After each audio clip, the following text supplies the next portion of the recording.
It is day 3, but the fallout continues from a day 1 controversy.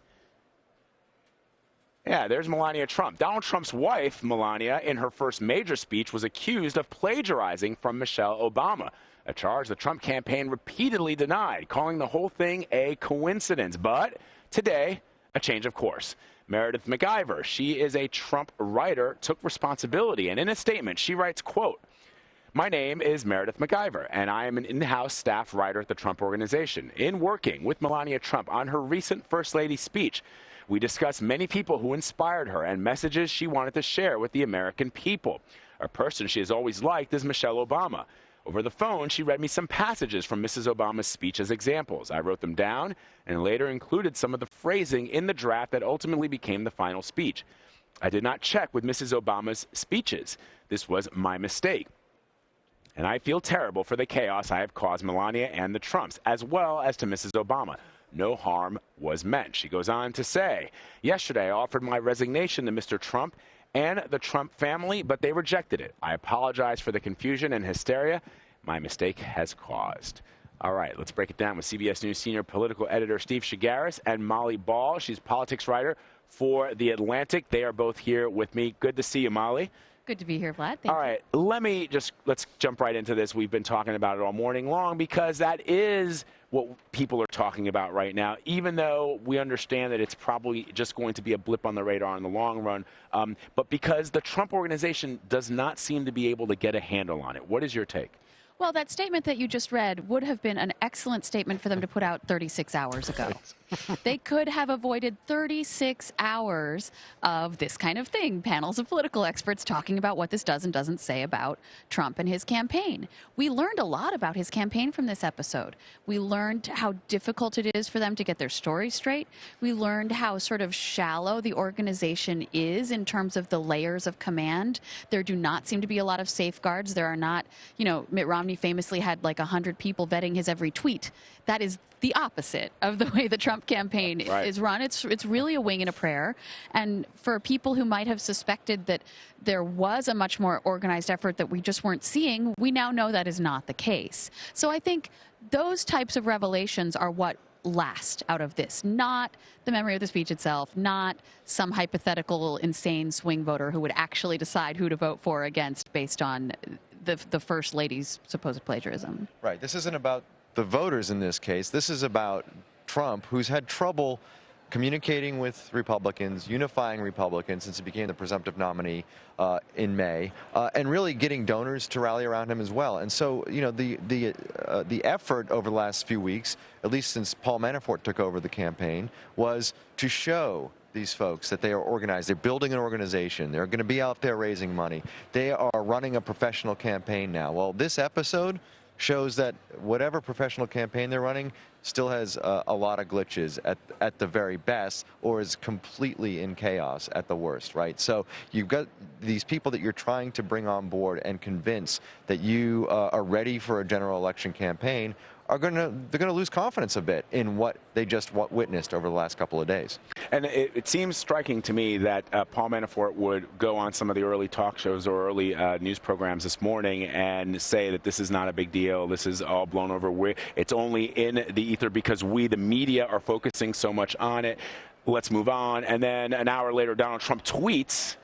And then an hour after that, we get this letter. It seems as if it would seem to me, and I'm not a political insider like you guys, but it would seem to me like maybe they're not even talking about what the next steps should be going forward when it comes to something like this. It seems like that might be the case. I mean, Molly said it perfectly. This is a perfect kind of statement that should have come out 36 hours ago. This is the type of thing where, and I've been saying this all day, it's crisis communication 101. You get the problem out of the way by answering the questions right away. Well, unfortunately, by not doing that over the last 24 to 36 hours, what we've had is the media playing Sherlock Holmes. That's the last thing you want, is the media investigating things. Right. Because they're not going to give up until they find the answer.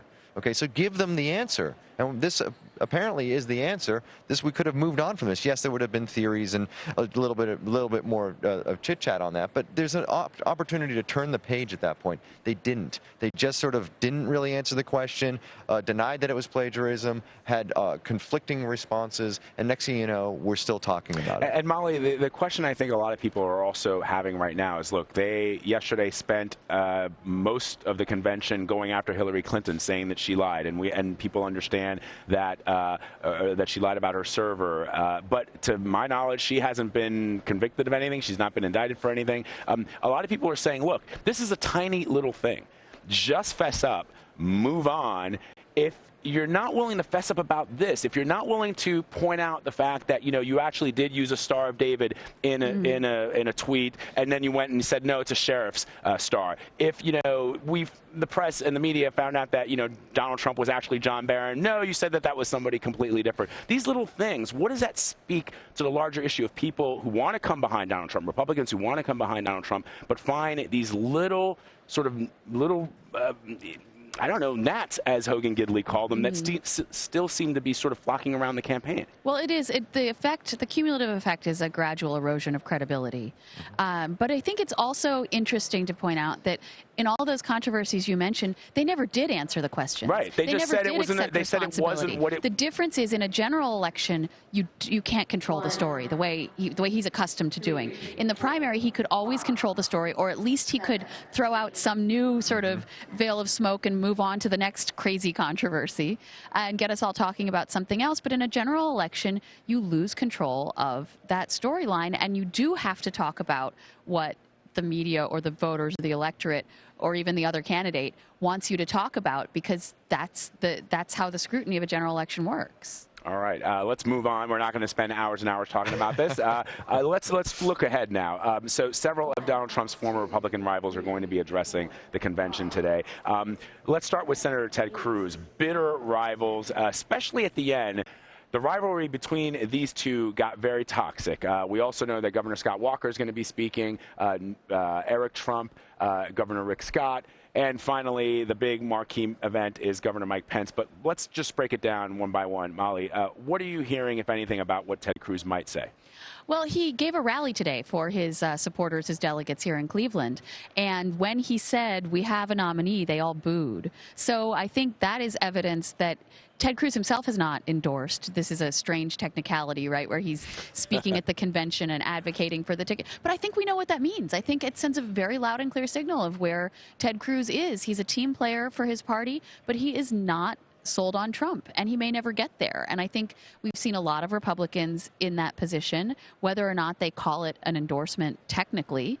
And it's very telling about the kinds of divisions that Trump has sown in his party. So, you know, you mentioned that last night was so overwhelmingly negative and focused on Hillary Clinton. That's because that's the one thing all the people in this convention center can agree on. And they do not agree on Trump, but they agree that they're all against Hillary Clinton. And that's a great point, Steve, which is that, look, if you're going to try to unify this party and there are all these other questions about, you know, the campaign efficiency, whether they have the right people in place, there's one thing that gets everybody fired up here. Every time you mention Hillary and Benghazi, the crowd goes wild. That's right. I mean, we've seen that the last two nights, and it will likely happen again tonight, and it will likely happen again tomorrow night when Donald Trump gives his speech. But, you know, they also have to talk about other things besides Hillary Clinton. What does the party stand for? What are their solutions to the problems that the country faces? You'll hear that. I think you'll hear that from Mike Pence, definitely. I think Pence has an opportunity tonight not only to introduce himself to Republican delegates here, but to the country, to talk about the kinds of things that he did as governor, to talk about what he did on Capitol Hill, to show that he's a fiscal conservative. You'll get a good chunk of that, but you'll also then watch him pivot and talk about why he thinks Donald Trump is the right answer for America, and why Hillary Clinton is the wrong answer for America. All right, we'll be looking forward to that. Molly Ball, thank you so much for stopping by. I hope you stop by again later. Steve, I know you'll be here for the next couple of days and into Philadelphia as well.